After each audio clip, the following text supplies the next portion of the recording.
শীত সিজনে সব ধরনের তরি-তরকারি পাওয়া যায়। তার ভিতরে এই লাউ শাকটা খুবই অন্যতম একটি শাক। সারা বছর এই লাউ শাক পাওয়া গেলেও শীত মৌসুমে যে শাকগুলা পাওয়া যায়, ওই শাকগুলা সবচেয়ে উত্তম। কারণ এই শীত মৌসুমে কীটনাশক এমনকি সার, বিষ কম পরিমাণে দিয়েও এই শাক উৎপাদন করা যায়। এই মৌসুমে বেশি শাক খাই।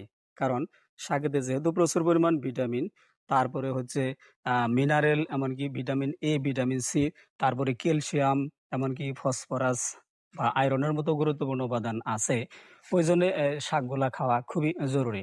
তো দেখছেন শাক এখানে আবাদ করছে মূলত শাক বিক্রির উদ্দেশ্যে। তো দেখছেন অনেক ঘন করে এই শাক কিন্তু ছড়িয়ে পড়েছে। এখানে লাউ বেশি ধরে না কিন্তু তাদের উদ্দেশ্য হচ্ছে মূলত শাক বিক্রি করা। এগুলা আমরা ভেজে খাই, তারপরে শুটকি দ্বারা এমনকি ছোট মাছ দ্বারাও এই শাকগুলা খেয়ে থাকি আমরা। তো অনেক স্বাদ।